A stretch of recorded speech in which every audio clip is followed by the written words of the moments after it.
My name is Margaret, but my friends, they call me Maggie. Some people call me the Unsinkable Mrs. J.J. Brown. You can thank my husband for that moniker. When he found out I was not among the nearly 1,500 people who perished on the Titanic, he said that Margaret, she's too mean to sink.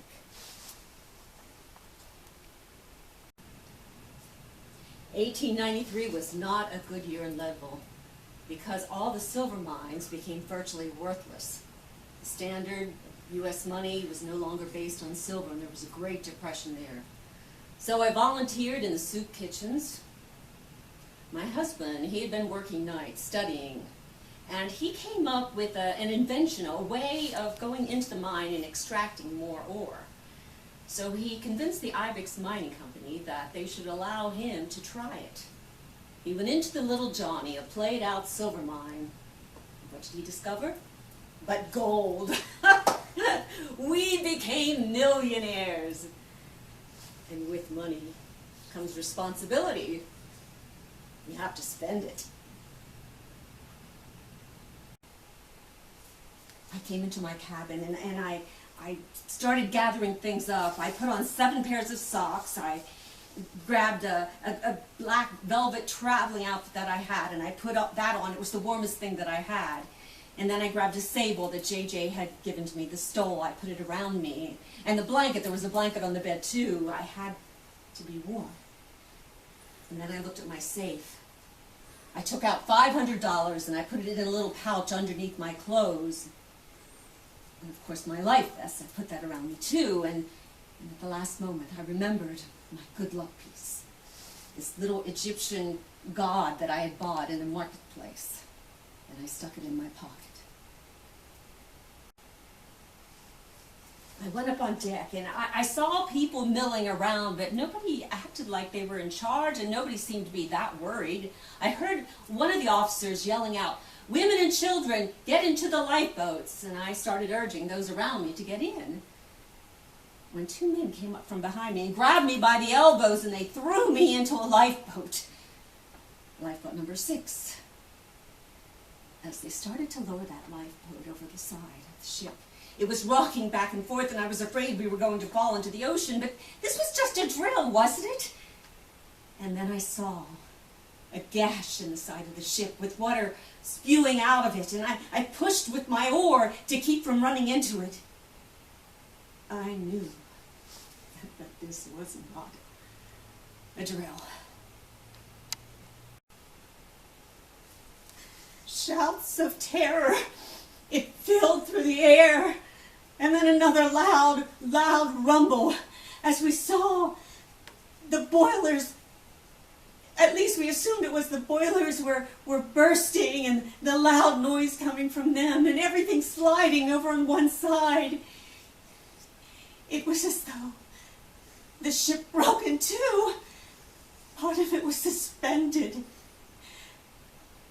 And then it was as if great arms reached up out of the ocean and started pulling and dragging it down.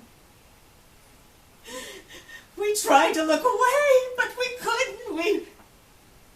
It will be forever embedded in my mind. There were people screaming and crying. And I said, "We must go back. We've got to save them." But that craven creature, Quartermaster Hitchens, he said, "No, we'll be swamped, we'll all die," and he refused to turn the rudder so that we could go back and save those poor lost souls. It was so cold. We rowed and we rowed. My gloves had been worn through. I had given away all of my socks but 1 pair. And then the light started breaking, and one woman yelled, "There's a light! It's a ship! It's a ship!" And Hitchens says, "Oh, if it is, they're just here to pick up the dead bodies." And then we heard a man's voice saying, It's the Carpathia. She's a good ship." The woman among us, covered by a quilt, we found out was not a woman after all, but Frederick Fleet, the lookout. He said, "She's a good ship. She will rescue us." on board the Carpathia, I did what I do best, and that was to organize. I found supplies and started distributing them to the women, mainly women and children. I found out where they were from and made a list of everyone. I was able to communicate with so many of them because of my ability to speak foreign languages. And then I started raising funds because many of these women were from the second and the third class. They were coming to America to have a new start. Then they had lost everything. All the money they had in the world, their breadwinners. These poor women. I went to the wealthy women of first class. Two of these women, I said to them, please give me a donation for these women who have lost everything. And they said, no, why should we? When we get back to New York, we'll be in the Waldorf Astoria. Why should we worry about them?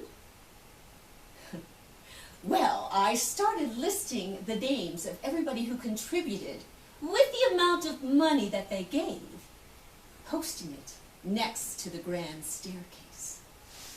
It wasn't long before those two women also had their names added to that list. By the time we reached New York City, I had raised nearly $10,000. And they also elected me as the president of the Survivors Association, a post I still hold. The Titanic tragedy was as unnecessary as running Brown's Palace Hotel into Pikes Peak. I lay the blame solely on the shoulders of White Star Line, and especially Bruce Ismay, the managing director. They were just trying to set records of crossing the ocean.